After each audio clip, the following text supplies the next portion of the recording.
Hello, very good evening to one and all gathered here. First, let me introduce myself to you again. My name is Hisana and I'll be one of your subject tutor in biology.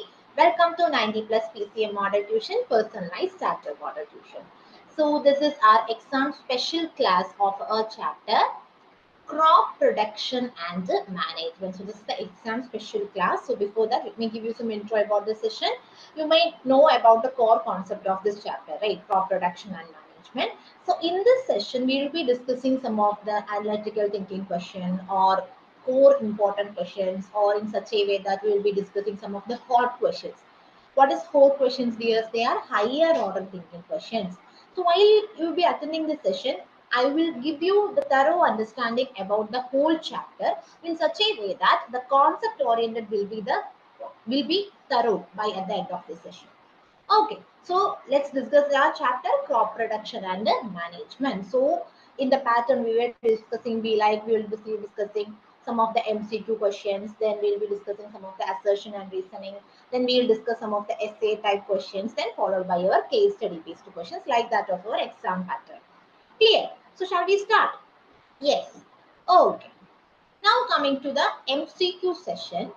See, let's discuss the question number one. Let's discuss the question number one. What is the branch of science that deals with growing plants in a large scale called?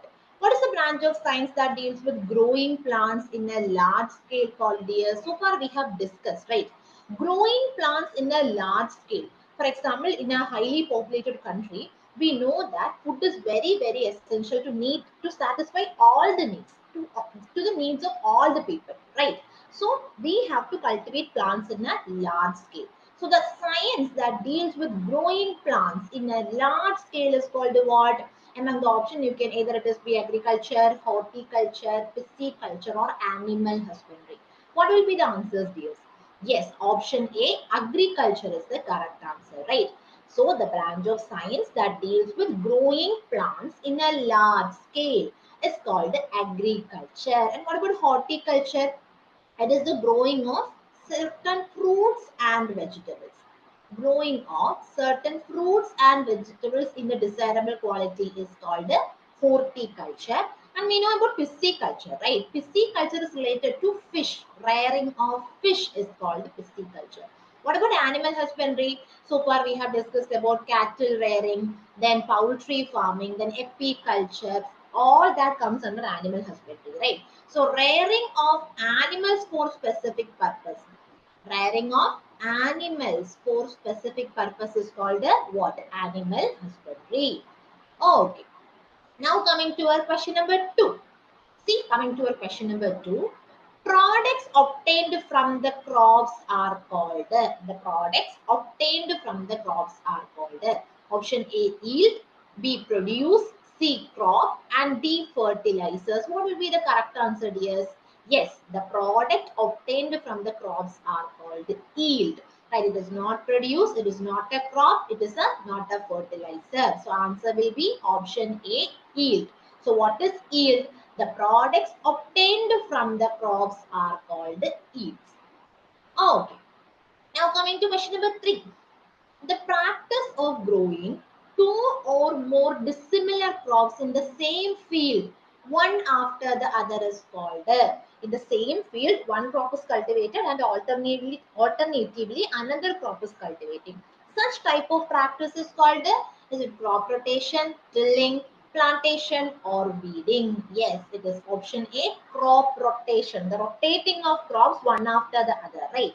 Such type of practice, agricultural practice, is called a crop rotation. Very, very important. It is not tilling, it is not plantation, it is not weeding. The correct answer will be option A, crop rotation. I hope it is clear. Now coming to our question number four. The unwanted plants that grow along with the crops are called. So we know that, right? While suppose I am planting a tomato or tomato cultivation, I'm starting tomato cultivation. We know that while I am providing major source of irrigation or nutrients or whatever it is, some unwanted plants will be growing along with that, right? Such type of unwanted plants that grow along with the crops are called the what? Let's see the option. Is it fertilizers? No. Is it manure? No. It is also known the kharif crops, right? The answer will be option C, weeds. The answer will be option C, weeds. So what is weeds or what are weeds? The unwanted plants that grow along with the crops are called weeds. The unwanted plants that grow along with the crops are called weeds. Okay. Now coming to our question number 5. The ideal month of harvesting kharif crop are. So based on seasons, we have classified crops into three. Right? Kharif crops, rabi crops and zaid crops. So what will be the ideal month of harvesting? Not sowing, harvesting.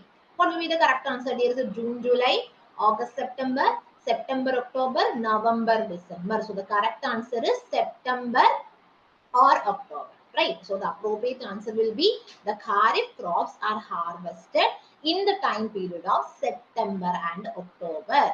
Clear? Okay. Now coming to our question number 6. Which of the following is an example for rabi crops? So this is a very, very important topic of this chapter. Different types of crops based on their season. Okay, so coming to rabi crops. What about rabi crops? They are winter crops, right? So far we know that rice, maize, and soybean are kharif crops. They are rainy crops, right? Rainy season crops. So rice, maize, and soybean will be what? Will be our kharif crops. The answer will be option A, potato. Potato is a rabi crop. So which of the following is an example for rabi crop? Yes, yes, it is potato. Okay. Now coming to our question number 7. The method of loosening the soil is called the method of loosening the soil. The hard soil has to be loosened, right? Then only we can sow the seeds uniformly throughout the field. So the method of loosening the soil is called, it is not harvesting, it is not leveling, it is not threshing. So the correct answer will be plowing, because we do that purpose with the help of a plow, right? So the answer will be plowing. The method of loosening the soil is called the plowing will be the appropriate answer. Okay. Now coming to our question number 8. Leveling of soil helps in. What is the leveling of soil helps in? To prevent. You have to clearly observe the word prevent. It will help to prevent what? It will not help to prevent cultivation, no sowing, no drought. It will help to prevent soil erosion. So leveling of soil helps to prevent soil erosion. The leveling of soil helps to prevent soil erosion. Okay, now coming to our question number 9. Which of the following is not a kharif crop? So far we know what are different types of kharif crops, right? Not a kharif crops. Paddy is a kharif crop, maize is a kharif crop, soybean is a kharif crop. So the answer will be option D, peas. Okay, so which of the following is not a kharif crop? Peas are kharif crops. Sorry, peas are rabi crops. All others are kharif crops. So the answer will be option D, peas. Okay. Now coming to our question number 10. Which of the following are agricultural implements, the instruments or the implements that we use in agriculture? Seed drill is correct, silos is correct, harrows are also used. Hence, all of these will be the correct answer. So, all these seed drills, silos and harrow are what? Are agricultural implements. We know that, right? Very easy question. Now coming to question number 11. Watering the crops is technically called what? Watering the crops in a large scale of large scale field is called what? Yes, it is not sowing, it is not manuring, it is not tilling, it is irrigation. So the synonym for watering the crops is called the option D, irrigation. So the question number 11, what is the watering of crops called? The watering of crops is technically called what? It is irrigation. Clear? Okay. Now coming to our question number 12.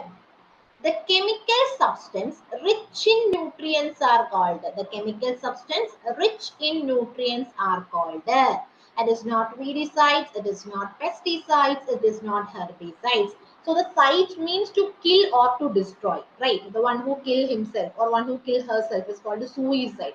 Like that, icide means kill. So the one who kill weeds or destroy weeds are called a weedicide. one who kill pests are called pesticide, or the things that will kill herbs are called herbicides. So the answer will be option A, fertilizers. So the chemical substance rich in nutrients are called fertilizers will be the appropriate answer. Clear? So that's all about the 12 questions related to our MCQ. Now coming to our next session, assertion and the reasoning questions. Let's discuss some of the assertion and the reasoning questions. Let's see. See, you know the rules of assertion and reasoning, right? There will be four options. Option A will be, you will be having two statements. One is assertion and one is statement. You have to observe both the statements and you have to give the correct answer from this option. See, first option is both assertion and are true, reason are true, and R is the correct explanation of A. Both the statements are true and R will be the correct explanation of A. It will be option A. Both the statements are true and does not have a connection between these two. If the statement is like that, then the option will be B. Both assertion and reason are true, but R is not the correct explanation of assertion A.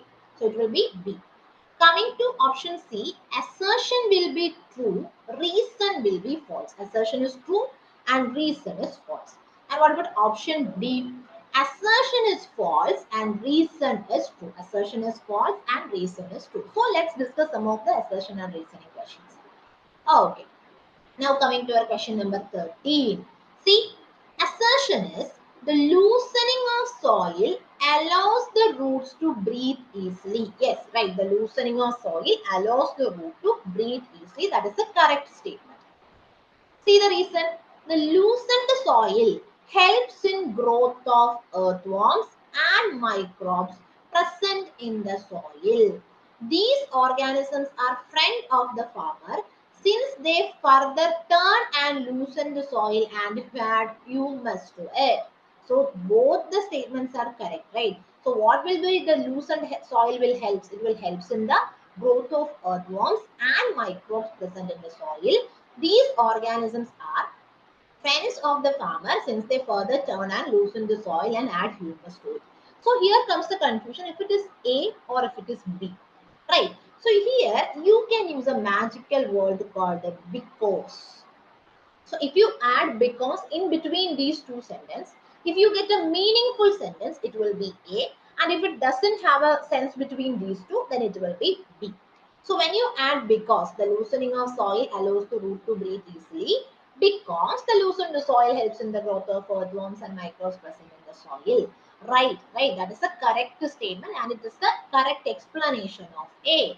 Then the answer will be option A, both assertion and reason are true and R is the correct explanation of A. So that is how you should choose in between the option A and B. You can use the word because. If it becomes a meaningful sentence, it will be A. And if it has no connection between these two statements, then it will be B. Clear? Okay. Next question. Question number 14. The assertion statement is water does not play any role in crop production. Water does not play. Water does not play any role in crop production. That statement is false. Water has an important role in crop production, right? If there is no irrigation, no plant is going to grow properly. Coming to reason, irrigation helps in crop productivity. That is the correct statement. Irrigation helps in crop productivity. So the option will be option D. Assertion is false, but reason is true. Assertion is false and reason is true. Clear? Very easy, right? Now coming to our question number 50. See, what is the assertion statement? Germination of seeds. Germination of seeds does not take place under dry condition, which means they need warm and humid conditions, right? Humid condition, they need moisture or water content. Germination of seed does not take place under dry condition. That is the correct statement. So because they need water to germinate. Plants contain nearly 90% of water. That is also the correct statement. So then you can use the word because.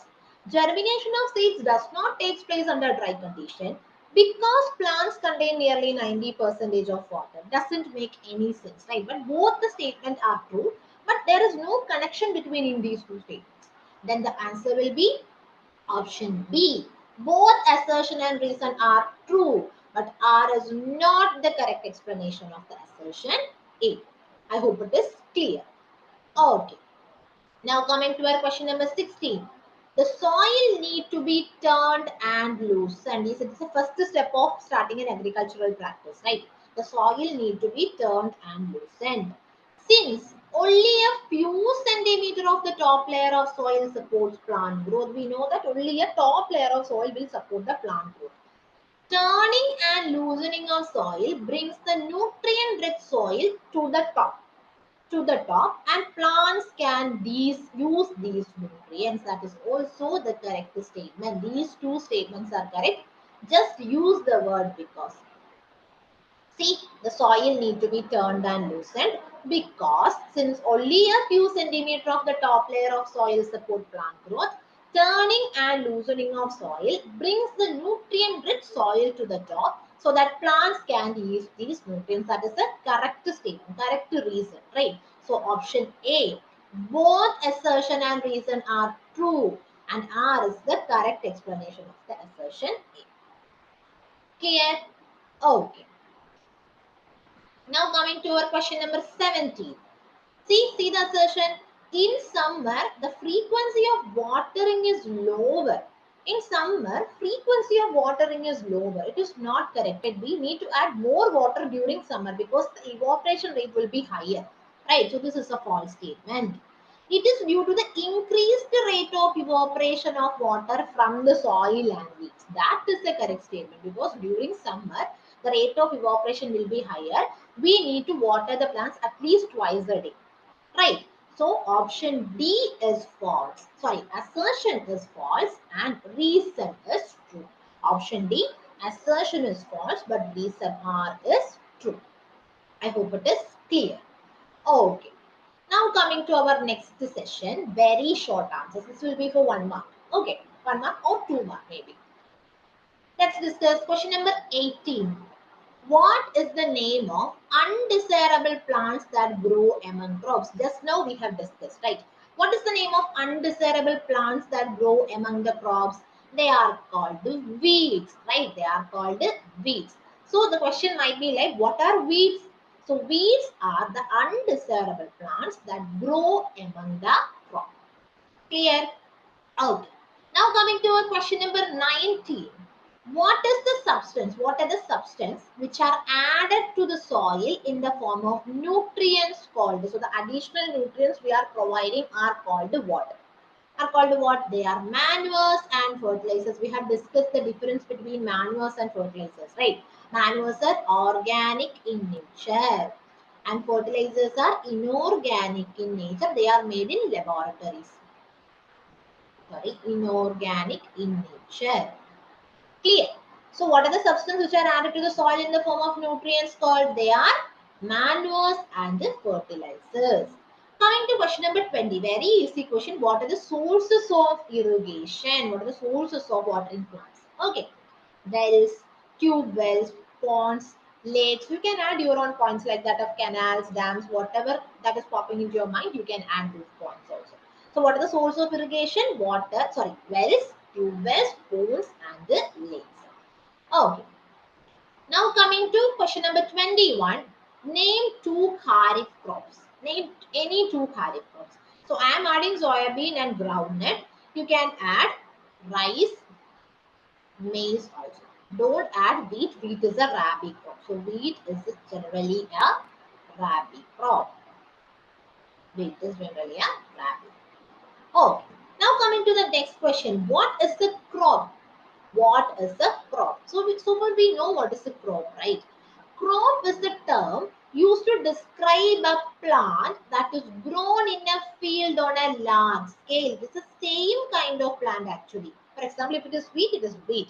Same kind of plant that is grown in a field on a large scale. For example, cereal crops, wheat crops, all these are the definition for crop. So these are crops, these are plants that is grown in a field on a large scale, right? It is grown in the field of a large scale. This particular plants are called the crop. Okay. Now coming to the question number 23. What do you mean by the term agricultural practices? What do you mean by the term agricultural practices, dears? See, agricultural practices are those practices which involve the necessary steps to be taken during the production of crops. So, in order to start a new startup of, or if I am going to start a tomato cultivation, I should follow some steps to be done, right? Such type of steps that has to be followed to give a good yield is called what? Is called agricultural practices. We have studied almost 7 types of steps, right? We'll discuss in a bit. See, agricultural practices are those practices which involve the necessary steps to be taken during the production of crops. So they are what? They are practices which involve the necessary steps to be taken during the production of crops. I hope it is clear. Now coming to question number 24. Explain the term leveling. Explain the term leveling. What is leveling? It is the process of breaking down the larger lumps of soil and then leveling by using a leveler. So if you are going to start a cultivation, the field might be a little bit hard, right? So first thing we have to do is to level. First we have to loosen the soil, then we have to level the entire field, right? So the process of breaking down of larger lumps of soil. This breaking down the larger lumps of soil to make it even, and then leveling them by using a leveler is called a what? Is called a leveling. So what is leveling? It is the process of breaking down the larger lumps of soil, then leveling them by using a leveler is called a leveling. I hope it is clear. Now coming to question number 25. What are weedicides? So far we have discussed what is weedicides, right? Weedicides are chemicals that are used to remove weeds. And what is weeds again? They are unwanted plants. That they are unwanted plants that grow among our main crop. That grow among our main crop is called the weeds. So the chemicals that is used to destroy or to kill or to remove these weeds are called the weedicides. It should be in your mind. What is an example for weedicides? 2,4-D is the best example for weedicides. 2,4-D will be the best example for weedicides. So weedicides are chemicals that are used to remove weeds. Some commonly used weedicides are 2,4-D. Clear? Okay. Now coming to our question number 26, which is a short answer question. See, what are the advantages of manure? We have discussed the difference between fertilizers and manure. We have discussed the advantages of manure over fertilizers, right? So what is the advantages of manure, dear? See, I'll give some of the points here. It enhances water holding capacity of the soil. It will enhance the water holding capacity of the soil. It will improve our soil quality because we are not using anything chemical. We are using pure organic wastes, right? Organic wastes that are formed by decomposition. We are using organic wastes that are formed by decomposition, right? So it will improve soil quality. So as a result of the decomposition, we know that decomposition are done by certain microorganisms like that of bacteria, and fungus, right? Bacteria and fungus are microorganisms that will help in decomposition. So it promotes the growth of soil-friendly microbes. So it will promote the growth of soil-friendly microbes. It will promote the growth of soil-friendly microbes. And it is renewable, biodegradable, and eco-friendly. It will be renewable, biodegradable, and eco-friendly. Why? Because it will not cause any pollution, right? So what are the advantages of manures, dears? It will enhance the water holding capacity of the soil. It improves our soil quality. It promotes the growth of soil friendly microbes. It is renewable, biodegradable, and eco friendly. You can add your own points also. Okay. Now coming to our question number 27. What are the advantages of leveling? What are the advantages of leveling? So this is a higher order thinking question. You have to think that, okay, while we are leveling, what will be the advantages we are going to get? Okay, so far we have discussed in the MCQ that leveling helps to prevent soil erosion, right? Leveling helps to prevent soil erosion. So if it is leveled, we can easily sow the seeds, right? So it will be uniformly distributed and be uniformly growing also. So it helps in sowing the seeds uniformly and thus helps plants to grow uniformly too. It helps in sowing the seeds uniformly and thus helps the plants to grow uniformly too. And it helps in proper irrigation by allowing the water to get distributed. So irrigation will be very easy if the field is leveled, right? So it will help in proper irrigation. It will help in proper irrigation. So what will be the advantages of leveling, dears? It will help to prevent soil erosion.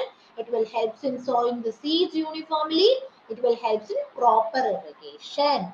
Clear? Okay. Now coming to our sorry. Now coming to our question number 28. This is a higher order thinking question. Why the depth at which seeds are planted is important? Why the depth at which seeds planted are important? So we know that we are not supposed to plant the seed very deep. Why? If the seed is planted too deep, then it will not get enough sunlight to germinate because it will be very, very far away from sunlight. It will not get enough sunlight to germinate. If the seed is planted too shallow, then it will not get enough soil also to support the germination because at the deep level we will not get the fertile soil, right? So the depth of soil depends upon the size also. So why the depth of the seeds at which planted are important? If the seeds are planted too deep, it will not get enough sunlight. That will be the first point. And it will not get enough soil for support germination also. This might be an important question. Okay, so why the depth at which seeds planted are important? You have to think on it. If it is sowed very deeply, the distance between the sunlight and the seed will increases, right? So it will be very hard for them to germinate in absence of sunlight. Okay. Now coming to our next question, question number 29. Why sowing seeds with seed drill is better than broadcasting? Why sowing seeds with seed drill is better than broadcasting, dears? Seed drill sows the seeds uniformly at proper distances and depth. We know that, right? Seed drill sow the seeds uniformly at proper distance and depth. So it will be very uniformly arranged. But when it comes to broadcast, they will scatter, right? Broadcasting of seeds scatter them non-uniformly on the ground surface which are susceptible to be picked up by the birds. It will be easily picked up by the birds. It is not safe, right? So when it comes to seed drills, it will sow the seeds uniformly at proper distances and depth, whereas broadcasting of seeds scatter them uniformly on the ground surface which are susceptible to be picked by the birds. Okay. Now coming to question number 30, very, very important question. How can nitrogen be replenished or recycled in the soil naturally? That is the question. Without using any fertilizers. Without using any fertilizers. How can we replenish the nitrogen naturally? So we know that nitrogen is an important element for plant growth. Right. So we have discussed about crop rotation, right? The growing of different crops one after the other in the same field is called crop rotation. So we know that when it comes to leguminous plant like that of pea, beans or etc., we know that in the roots of these leguminous plant, we can see some root nodules. Right, we can see some root nodules. What is this root nodules actually? They are the symbiotic association of a bacteria called the rhizobium, right? So this rhizobium will naturally fix atmospheric nitrogen. We know that it will naturally fix atmospheric nitrogen. So through crop rotation with the leguminous crop, the nitrogen can be replenished in the soil naturally, right? So when you crop rotate any of the crop with the pea or with any leguminous plant, it will be naturally replenishing the nitrogen back. Right? For example, like that of peas, beans, soybean, peanuts, etc. have nitrogen fixing bacteria in their root nodules, which is called the rhizobium. Sorry. Yes. which is called the rhizobium, right? So it will fixes atmospheric nitrogen into ammonium, and ammonium is the usable form by the plant. So it will fix the atmospheric nitrogen to ammonium, so it can be absorbed by the plants for their further growth.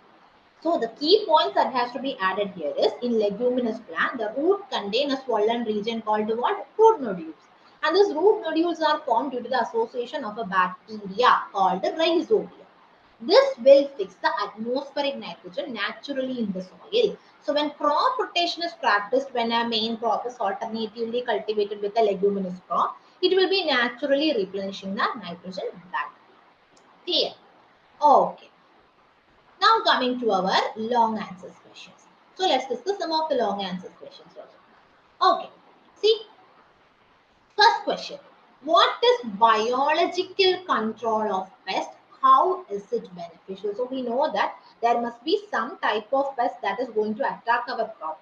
Right. So we have to find a better solution to control this pest.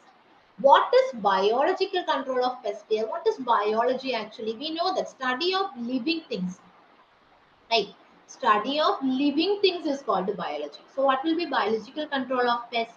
Yes, the method of controlling any type of insect, whatever it is, mites or weeds, with the help of other living organism are known as biological control of pest. So the controlling of pest with the help of a living, another living organism is called the biological control of pest. The controlling agents might be a very particular for the particular host, right? So, for example, if a crop is attacked by ladybugs, if a crop is attacked by ladybugs, it can be controlled by aphids, mites, scale insects, etc., which harms the crop. So, if the aphids or mites or scale insects are attacking the crops, the ladybug can be introduced, right? This ladybug will control the growth of this aphids, mites, or whatever the insect they are attacking, which is harming the crops by their food, by means of their food itself. So it will be concluded in the case of food chain itself. We don't need to add some more like that of fertilizers or chemicals to prevent these pests, right? So it is, what will be the benefits then? What will be the benefits? See, it is less costly. Okay, we are introducing some of the insects, so there will be no cost. Give protection to the crop throughout the crop period, right? It will give protection to the crop throughout the crop period, and it is eco-friendly. How? It will not cause any pollution. It will not cause any pollution. But if we add fertilizers to kill that pest, what will happen? It will affect our crop, right? Not cause any pollution. Okay. And it is harmless to human beings and also beneficial to flora and fauna. What is flora and fauna, dears? It's simply plants and animals. Plants and animals. So what will be the advantages of biological control of pests? Less costly, give protection to the crop throughout the crop period, eco-friendly, harmless to human beings and benefits to flora and fauna. So I hope it is clear. So what is biological control of pests, dears? How is it beneficial? Method of controlling pests including insects, mites, weeds with the help of other microorganisms are called the biological control of pests. What will be their advantages? It is less costly, give protection to the crop throughout the crop period, eco-friendly, harmless to human beings and benefits to our plants and the animals. Okay. Now coming to our question number 32. What do you mean by the term crop? Explain briefly the types of crops. So they are talking about based on season, what are the different types of crops. So far we have discussed what is a crop, right? Crop is the term used to describe a plant that is grown in a field on a large scale. We know that, for example, cereal crops, pulses, fruit crops, all these are crops. So it is a term used to describe a plant that is grown in a field to a large scale. It is called a crop. So based on season, we can classify mainly into kharif crops and rabi crops, right? So we have already discussed about zaid crops also. Coming to kharif crops, see, they are sown in rainy season by June or July and harvested by September or October. We have discussed it in the MCQ, right? So Kharif crops are sown in the rainy season by June or July and are harvested in September or October. October. So they are also called the rainy season crops. For example, rice, maize, soybean we have discussed, right? All these are the examples of Kharif crops. And what about Rabi crops? They are sown in the winter in October or November and are harvested by March or April. Hence, they are called the winter crops. Hence, they are called the winter crops. For example, mustard, wheat, potato, all these are winter crops. So, what will be safe crops, dear? They are grown in summer, right? For example, watermelon, pumpkin, all these will be the examples for summer crops or zaid crops. So what is Kharif crops? Kharif crops are grown in rainy season, June, July to September or October. Rabi crops are grown in winter season, October or November to March to April. Then what will be the examples? Examples are very, very important. It might be asked for MCQ. Okay, rice, maize, what soybean, all these will be the examples for Kharif crops, mustard, wheat, potato, all these will be the examples for our Rabi crops. Clear? Okay. Coming to question number 33. What is plowing or tilling? State its advantages. So, what is plowing or tilling, dears?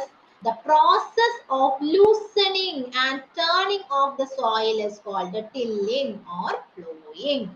This is done by using a plow and it can be made up of either wood or iron. We have discussed about loosening the soil, right? This is an important step for starting an agricultural practice. So, the process of loosening and turning the soil is called the tilling or plowing. What will be the advantages, dears? See, it will help to loosen the soil and make it aerated, which means air circulation, right? The microorganisms present in it will be having all the roots. They can breathe easily, right? Plowing loosen the soil and make it aerated. Then when we add some of the organic matter to the soil, it helps in mixing the organic matter uniformly. It will help in mixing the organic matter uniformly. And it also initiates the growth of natural agents and microorganisms, thus keeping the soil fertile. It will initiate the growth of natural agents and microorganisms, thus keeping the soil fertile. And what about the other point? It will increases the water holding capacity of the soil since it is loosened, right? So it will increase in the water holding capacity of the soil. Then it will help in easy penetration of root to the soil. It will help in easy penetration of root to soil as it is very loosened, right? So what will be the advantages of loosening, dears? It will loosen the soil and make it aerated. It helps in mixing organic matter with the soil uniformly. It initiates the growth of natural agents and microorganisms, thus keeping the soil fertile. It increases the water holding capacity of the soil. It helps in easy penetration of root to soil. You can have to study either any of the 4 points. Okay. Now, coming to our next question. Define the term agricultural practices and also state the important steps during crop production. So we have studied about all those steps, right? So let's recall that agricultural practices are those practices which involves the necessary steps to be taken during production of crops. So during production of crops, what are the sequential steps that we have to follow? Is called what? Is called the agricultural practices. So what are the major steps? Try to recall it, dears. See, soil preparation, because we have to prepare the soil by means of tilling and loosening, right? Then we have to sow the soil, sow the seeds, right? Soil preparation in case of plowing, loosening of soil, right? Loosening of soil, all these comes under soil preparation. What about sowing? We have to select good quality seeds. We have to select good quality seeds, right? Then we have to add the appropriate manures and the fertilizers. Then we have to irrigate, right? When we have to irrigate, we have studied about modern methods of irrigation, right? Sprinkler system, drip irrigation method.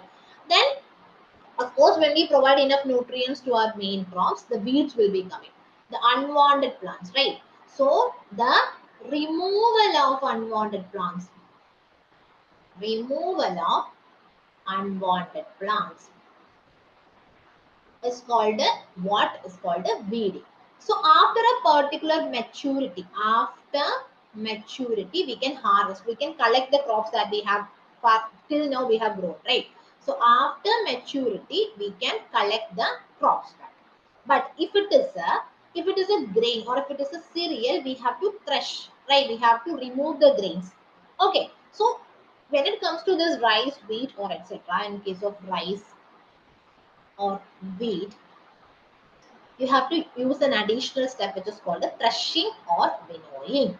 Or then come to the last and most important part of the agricultural practice, storage of grains. You have studied about it has to be stored in granaries, silos, etc. Right? So very important steps of agricultural practice is very important. Soil preparation, sowing, adding manures and fertilizers, irrigation, weeding, harvesting. If it is a grain crop, it has to be threshed and winnowed, and last step, storage of grains. Very important. Clear? Okay. Now coming to the question number 35. What is irrigation? Name two main method of irrigation and define them briefly. What is irrigation? The method of watering the plants, right? The method of watering the plants for assisting the growth of plant is called irrigation. We have discussed two types of irrigation, right? Traditional method and modern method. Traditional method is, we know that it is less expensive, and but they often lead to the wastage of water. When we use a pulley system in the well and when we are going to water the plants, the majority of the portion of water will be wasted, right? So for example, chain pump, Dekli, Moat, or Rahat, the liver system or pulley system are used in the case of this traditional method. And what about modern methods, dears?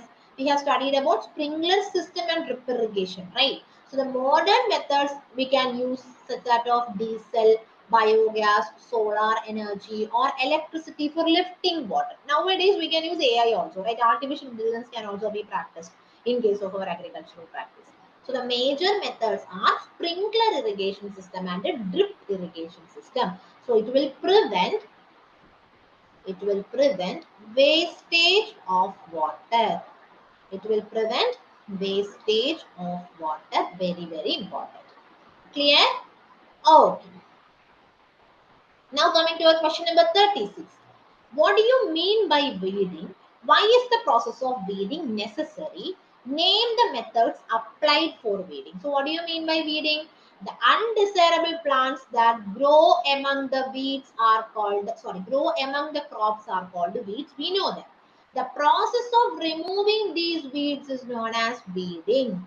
Why it has to be necessary is why we need to remove those weeds, because we know that it will compete with the crop plant, right, for nutrients and space and even also for sunlight.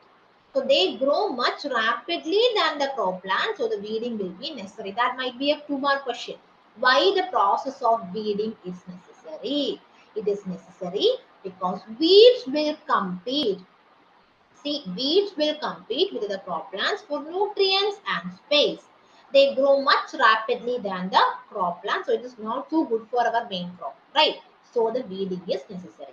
So what are the methods that we have to follow to remove our weeds?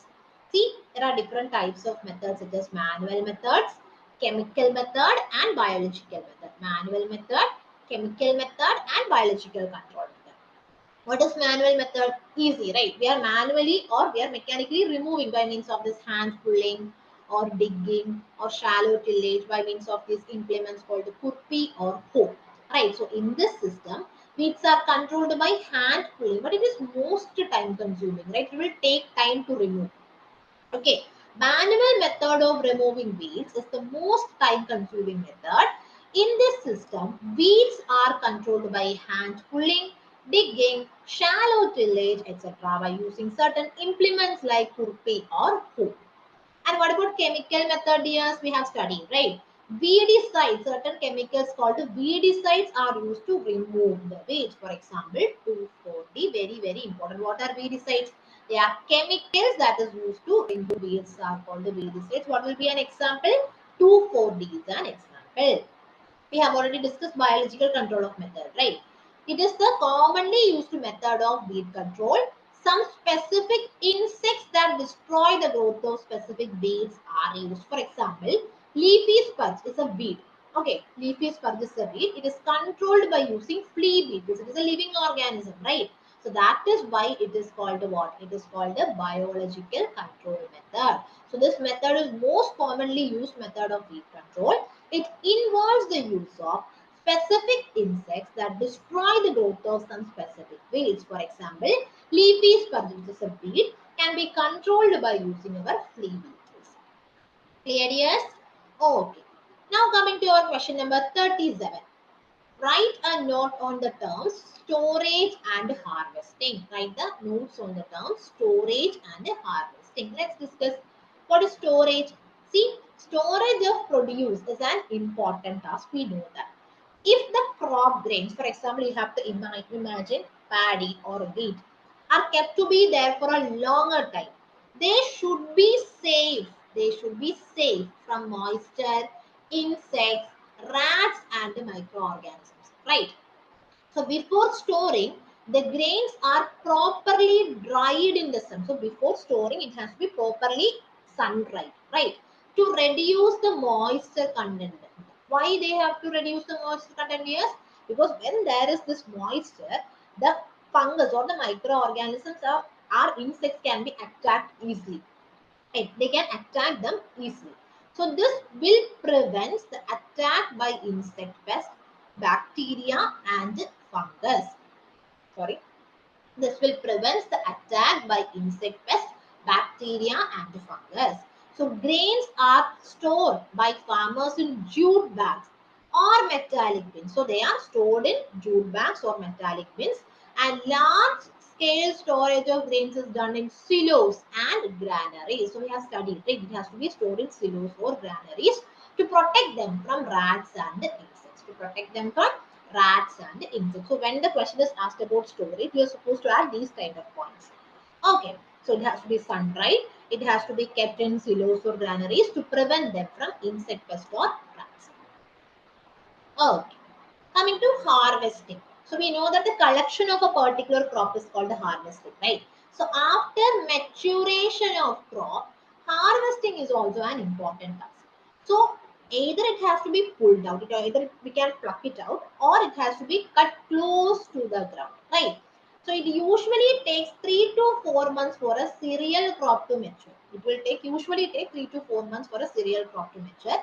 So harvesting in our country is either done manually by sickle. In our country, which means in India we are talking about, it is harvesting manually by a pickle or by a machine called the harvester or by a machine called the harvester. So that is the key points for storage and then harvesting. So I hope it is clear. Now coming to our case-based questions. Now we are going to discuss some of the case-based questions. So what is case-based questions, dear? What is this case-based questions? Which means a paragraph will be given. Either it might be a situation or it might be a case. Okay, you have to thoroughly observe it and the questions might be related or unrelated. So from the passage, you are supposed to find out the answers. Maybe either the answers will be present in that particular paragraph itself or you have to find it out. Clear. Let's discuss. Question number 38. A boy named Yash from Gwalior. Okay, boy named Yash from Gwalior, which is studying in 8th standard like you guys, is very fond of plants, which means he likes plants very much. So he has a small garden in the backyard. He has a small garden in the backyard where he has planted many small plants and take good care of them. Okay, he has a garden and he used to plant the crops, plant some of the plants, and what they will do, what he will take good care of them. He regularly waters all the plants and also uses fertilizers on them to keep them healthy. Okay, this was the situation. One day a small announcement was made in the school, which is that in summer the students are allowed to do whatever they like as a project. Okay, in summer vacation they are supposed to do whatever they like as a project. So what was Yash interest? Yash interest is in gardening, right? So what did Yash do? He decided to grow plant during summers and present it in front of the whole class as his project. So he decided to plant any of the crop and he has to submit the result in front of the class. So that was his wish. Yash decided to grow which plant here? He decided to grow peas. He went to market. Okay, he went to market and bought the best quality seeds. He went to market and he bought the best quality seeds, sands, and the fertilizers. So he came back home, went to the backyard and planted the seed, the good quality pea seed. Okay, started good take care of it. But as the day passed, he began to realize that the seeds he planted are getting very worse. Okay, the plant is unhealthy and very poor in quality, but he was not able to figure out what is the solution. Okay, so some of you might get what is the solution, right? So he is cultivating pea plant during summer, right? Why? Let's see. Let's discuss some of the questions. Rabi crops are grown in which period? That is the first question is asking. Rabi crops are grown in which period? Yes, from October to March. Right, from October to March. See, rabi crops are grown in winters from October to March and harvested during the spring season. Right. So they required a warmer climate for germination of seeds and cold climate to grow. They need cold climate to grow, but the climate here is what? Summer. The temperature will be high. Right. So what will be the examples? Wheat, pea, barley, all these are rabi crops, which are not ideal for the summer vacation to be grown. Right. So here comes the other question. Which system is used for irrigation? This is an unrelated question, but still, which system can be used in irrigation? See, sprinkler system and drip irrigation, right? So both B and C will be the answer. We know that we can use sprinkler system or drip irrigation as modern method of irrigation. So what is sprinkler system and drip irrigation system? See, it is a modern method of irrigation. In sprinkler system, water passes through the pipe generally by pumping to a watering farm. In this, tiny split into tiny drops and falls on the farms. Okay, that is sprinkler system. It will be sprinkling all over the water. What about drip? One by one, drop by drop, right? It is a method of modern irrigation. In this system, water falls drop by drop near the roots. This is a micro irrigation that helps to save water. Clear? Okay. Now comes to our important question. Why yash crops were grown unhealthy? We got the solution, right? Because peas are rabi crops. They are not supposed to grow in summer. But if we choose a watermelon, it might be grown well, right? Because that is a safe crop. It has to be grown in summer. Okay.